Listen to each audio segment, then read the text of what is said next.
What's up, everybody? Welcome to the video. Chris Pennell here. We're mock drafting for the fourth time. We're going to be drafting out of the 2 slot for a 12-team PPR draft. We have done the 1 slot, the 6 slot, and the 10 slot so far. So let's head down to the second. And at the time of recording, it is August 21st. So draft season is coming very close. I'm sure most of you are pretty much drafting right when September hits.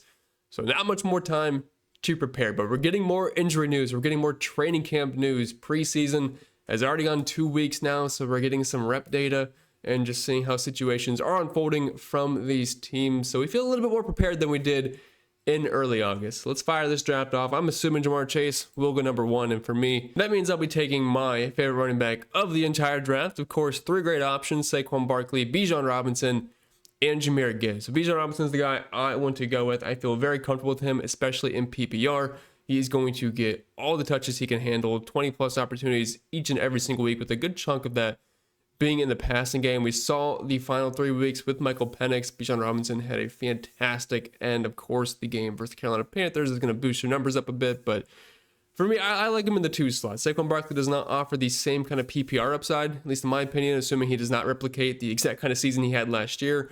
And then Jahmyr Gibbs, while I do love him, he's still in my S-tier running backs. He's still in a bit of a timeshare with David Montgomery, which can always make things a little bit murky. So Bijan, for me, is the safest option. And don't forget, he plays in the NFC South, which means he gets to play NFC South defenses twice a year. You get the New Orleans Saints twice, Tampa Bay Buccaneers twice, and everyone loves the Carolina Panthers twice. So I love that. So we're back on the clock here. It looks like both S-tier quarterbacks have gone, Lamar Jackson and Josh Allen back to back, which I notice happens a lot in these sleeper mock drafts. Only 1 tight end has went, Brock Bowers. That means Trey McBride is still on the board, which he typically is when I do these, when I'm in that 1-2 type of turn. I see a guy I absolutely love, Chase Brown, still staring at me. I don't want to risk it and wait for him to come back around, but I love Chase Brown this year. He has top 5 upside at the running back position. He's the RB1, getting all the snaps in this offense for one of the highest scoring teams in the NFL. He's going to have plenty of scoring opportunities. He's going to have great PPR upside. The floor is going to be very, very high. Each and every single week, he was a top 5 running back once he got the job down the stretch. I love Chase Brown. Like, I know I love Bijan Robinson as my number 1, but if you can't get Bijan Robinson, Chase Brown's been a guy that I absolutely love getting, especially in the 2nd or 3rd round, depending on which sites you were on. It kind of depends. Some sites he's going a little bit later, some sites he's going a little bit earlier, but Chase Brown, I think, is really one of the best picks you can make in the other rounds this season. And I want a piece of that Bengals offense. And since I could not get Jamar Chase, I like getting the next guy that's going to get a majority of the touches. So there goes Jonathan Taylor and Ladd McConkey, 2 guys I am not in love with this year, so I'm kind of glad they're out of the way. That leaves us with Trey McBride, a tier 1 tight end. Tyreek Hill I do like, although I'm not sure if I want to pull the trigger quite yet. I see T. Higgins. I love him, but I already have a Cincinnati Bengal. Not sure if I want to double up quite there. Plus, he always has a bit of an injury history, which can get a bit annoying. JSN's really speaking to me here. If we want to sort this by positions, I feel no need, in my opinion, to take any of these quarterbacks yet. I can get value later in the draft. I'd rather build up my running back and wide receiver position as of right now. Unless I go the Trey McBride route, I don't mind getting a tier break there, but I feel like I want to get one of these high-end wide receivers. I am not that high on Garrett Wilson, just due to the fact that he has Justin Fields throwing him the football. Marvin Harrison, definitely a disappointing rookie season. We'll see if he can break out in his sophomore year. Mike Evans I like, but not quite at this point. So I think for me, it's going to be JSN. Looks like he's going to be playing a bit more outside this year with the addition of Cooper Kupp. We saw that in preseason, Cooper Kupp playing on the inside. But JSN's a great talent, great wide receiver. Sam Darnold came in, so we don't have Geno Smith anymore, which I think is a pretty lateral move overall. But I think JSN is going to be the choice here. PPR is going to get peppered with targets, and I really like the start that we had. So we have Bijan, Chase Brown. We locked up our running back position. We are absolutely loaded at that spot. And then we have JSN leading our wide receiver run crew, which is not, of course, the best wide receiver out there. But when you add in the fact of the running backs that we have, I am perfectly fine with JSN being our number 1. Also, this is a 2-flex league we are drafting with, but either way, the same strategy will apply. So we're back on the board here. Sam Laporte is staring at us. I think this is a bit too early for him. I would have loved if George Kittle fell to us, but that's probably wishful thinking. Rashee Rice, he is a very interesting draft pick with the looming suspension news, but it's something I don't really want to have a part of. I mean, the NFL wanted 10 games, I guess, reportedly for his suspension. NFLPA saying no, it could be anywhere from 4 to 8 games. When's it going to happen? I'm not exactly sure. They wanted to have the hearing later in the season. Weird situation. When he's on the team, when he's actually on the field, He is a wide receiver one. We know that, but it's just not something I really feel like I want to risk, especially since I only have one wide receiver. And he's definitely on the lower end as far as wide receiver ones are concerned. You could maybe make an argument that he's a wide receiver two as far as being outside the top 12. So I'm going to take another wide receiver here. The running backs don't look amazing. I mean, I like James Conner because we know what the production is going to be. It's boring, but it's fine. Jugga Henderson's the exciting pick here, but I think for better judgment, since I already have Chase Brown and Bijan Robinson, I'm going to wait and just load up at wide receiver because we have 2 picks here in 4 slots. And like I said, I'm not going to pick Rice here. I'm not going to pick DJ Moore or Cortland Sutton. Not that they're bad picks, but I think there's a little bit more upside, a little bit lower here. Ted McMillan and George Pickens are 2 of my favorite picks in, I guess you want to call this the mid rounds, early/mid rounds at this position. I think there's a ton of upside with both. So let's just take Ted McMillan for now.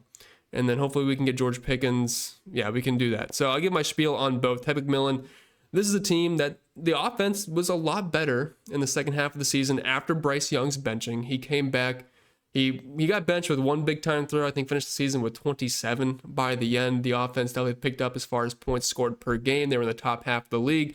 And their defense is absolutely horrible. They get the most points in the NFL history last season. And while it might be slightly improved this year, you cannot turn around a defense that quick. It's still going to be one that happens to struggle. And when the defense struggles, the offense has to keep up and keep themselves in games. And how do you do that? You throw the football. And there is just really no competition here for Ted McMillan. You have Xavier Legette, Adam Thielen, Jalen Coker. It's nothing very impressive. So Ted McMillan is the man. He was a top 10 draft pick this year. He's very talented. And he's Bryce Young's #1 wide receiver. So I like that. And then as far as George Pickens is concerned, of course, he has to deal with CeeDee Lamb. But CeeDee Lamb's going to keep defensive attention away from him. I think this is a perfect fit with Dak Prescott, a guy that can go down the field, which is something George Pickens can do. Great at contested catches. And I think it's a great fit. I mean, of course, there's always been the issues and off the field issues, or I guess if you want to call them on the field, off the field issues, because he can throw tantrums during the game. But the talent is certainly there, and I love these two. So we're a little bit lower as far as having a top-end wide receiver, but we have the elite running backs, and then I think we have some decent depth to start. JSN, Ted McMillan, George Pickens, really like all 3 of these guys.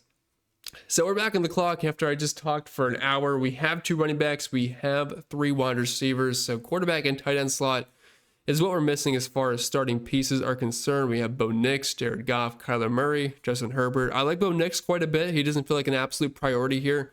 Take a look at what the tight end position has to offer us. Evan Ingram, I'm okay with Evan Ingram. I think his floor will be somewhat decent this year, but in the mid-range as far as tight ends are this year, I love David Njoku and I love Tyler Warren. Tyler Warren's definitely been rising up my board at least the past couple of weeks. I'm actually very excited to see what he can do. And not that this offense is anything great, but I think the addition of having Daniel Jones as the starting quarterback over Anthony Richardson, not that both are either great quarterbacks, but I think Daniel Jones is definitely a bit of a bump for the passing game overall. And he's the best offensive weapon. Tyler Warren, I think, is going to be great this year. I'm not sure he's going to be quite Brock Bowers, but the upside is there, especially as late as you can get him. And then David Njoku. I love him because we have Joe Flacco starting. I would say probably for at least the first 5 to 8 weeks, somewhere in that range. I'm sure they're going to have to see what some of the rookies have to offer. But in a limited sample size with Joe Flacco, David Njoku was absolutely incredible for fantasy purposes. So I like both of these guys here over Evan Ingram.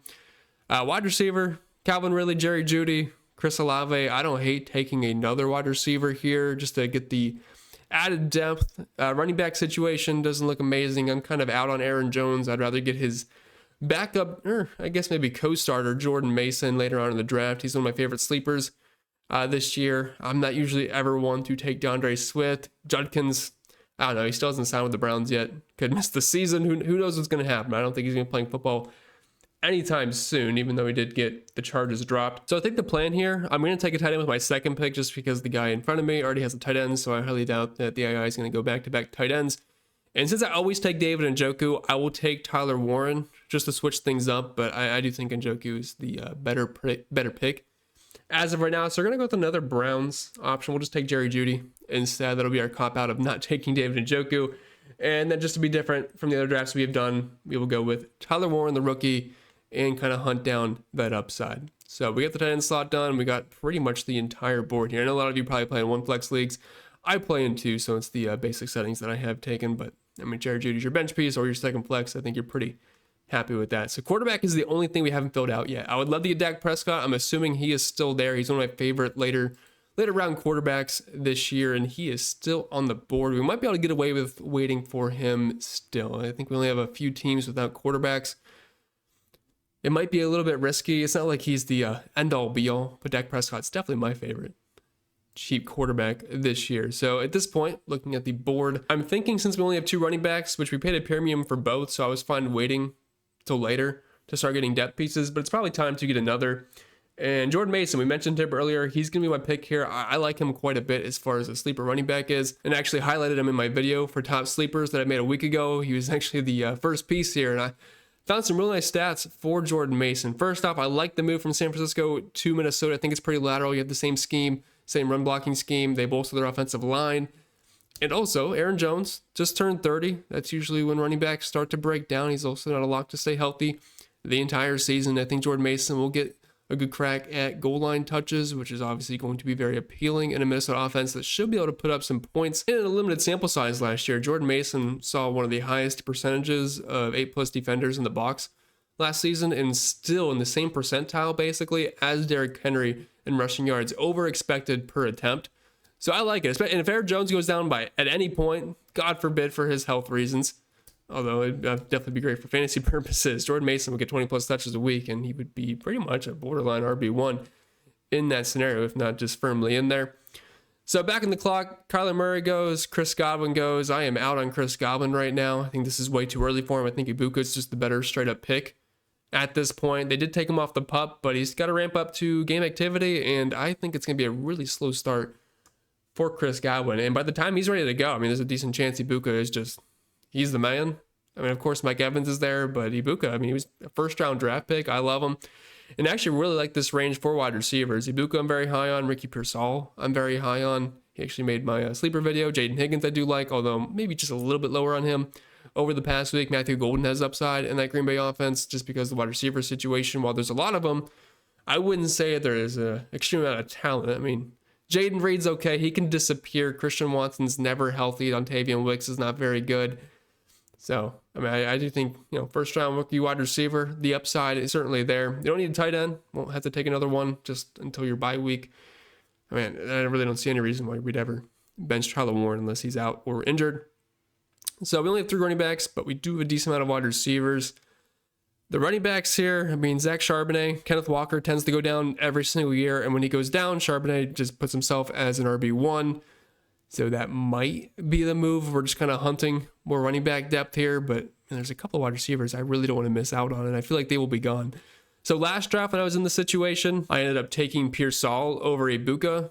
And like I said, I've been taking Njoku over Tyler Warren a lot of times, but I just want to get a little bit different here, kind of dip my toes into some other ponds. We'll take Ibuka here, and I mean, I love him. I mean, the upside's there. Baker Mayfield's very excited to have him on his team. He was a first-round pick. This is going to be an offense that should be able to throw the ball and put up some points this year. Now, we're still praying that Dak Prescott makes it back to us. I probably should have took him there, but I'm just trying to get some more depth pieces here. But he's still on the clock, and we're going to hope he makes it. And if he does, I think we're having the perfect start to this draft, which he does.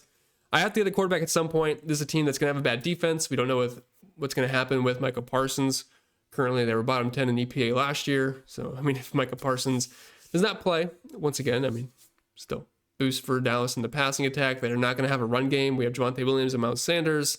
That is disgusting. I know we have Blue. Maybe he has some upside late in the draft, but this is not going to be a team that can really run the football. And we added George Pickens. We have CeeDee Lamb. I mean, Dak Prescott's going way too late in drafts, in my opinion. I think it's a miracle we got him here, but I will take it. I love it. I know we probably should have took him in the second pick, but you never know with these AI bots. Sometimes they'll take 2 quarterbacks, and that would have screwed us. So we got to get our quarterback, and we have filled our entire starting lineup out so far. So we have Dak Prescott, Bijan Robinson, Chase Brown, JSN, Ted McMillan, Tyler Warren, George Pickens, and Jerry Jeudy. Now, of course, if you're in a single flex league, Jerry Jeudy would be on the bench. Then Jordan Mason and Ibuka. I love that. Kicker and defense are always going to be last. It looks like we have 3 bench slots left, and then we'll take our kicker in defense. Don't need to take another quarterback. If you wanted to go double quarterback because you don't really trust Dak Prescott, you could do that, but I'd rather just play the waiver wire game and find a good matchup. But I don't have any issue at all just starting Dak Prescott every single week for a team that's going to have to chuck it. So we need some more running back depth. We only have 3. We have plenty of wide receivers. So I'll just start taking some shots on these guys. I think Austin Eckler's probably the clear-cut choice here. His ADP might be higher in drafts where you're not drafting against robots, but they're trying to shop around Brian Robinson. If he happens to be gone, Austin Eckler is going to be the RB1 with a little build there, but we'll take Austin Eckler. He has better PPR upside. And obviously going to have first crack at opportunities over the 7th round draft pick. And we're back. I'm probably going to keep stockpiling running backs here with these next 2 picks. I feel really good about our wide receiver depth. I feel really no reason to have another at this point.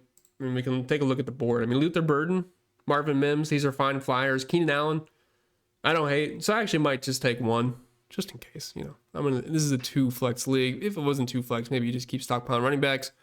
But I'm going to take Tank Bigsby here. I don't really want to. It doesn't feel ever good playing Tank Bigsby, but if anything happens to ETN, he gets the full-time role. I mean, there is upside back here. I believe Ja'Cory is still available, but I mean, I'm not as high as him on everybody else after a preseason run where he ran through a wind-up and hole.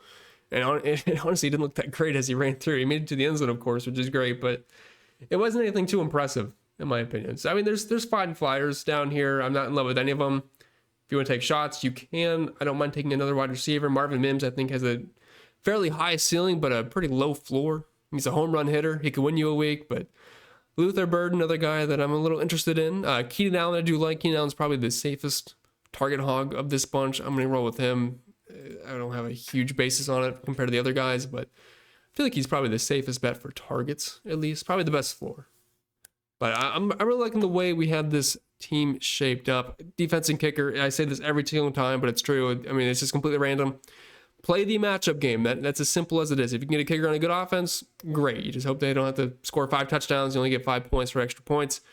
I've said this every single time, but I have taken Cam Little every time just because he had a 70-yard field goal. I think that's pretty cool. I don't care who your kicker is. Who cares, right? If you drive yourself crazy trying to pick a kicker, I would recommend finding a new hobby. For defense, I don't have any inclination to take any of these. 49ers sound the best. We'll go with that. We'll play the matchup game.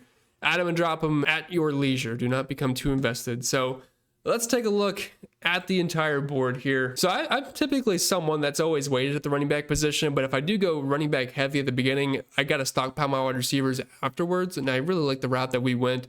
Bijan Robinson, Chase Brown, these are 2 of the best running backs you can have in PPR this year. Then we just went wide receiver onslaught, JSN, Ty McMillan, George Pickens, and Jerry Jeudy to try to make up for the fact that we don't have an elite level wide receiver. Now, of course, JSN could be that, but I don't fully expect it this season. Tyler Warren, high upside tight end. Jordan Mason, who I think is going a little bit later. I think him and Aaron Jones. I think Jordan Mason's probably the better side to have this year based off of where you can get him. Ibuka, all the upside in the world. Dak Prescott's going way too late in drafts for the upside that he has. Eckler, Bigsby, Keenan Allen, Cam Little, and 49ers defense to end it. Really like the team, and if you do, or even if you don't, let me know down below. And if you're brand new to the channel, make sure you subscribe. I'll be having content throughout the entire season if you're going to come and check that out. We wish you all the best, and I'll see y'all next time.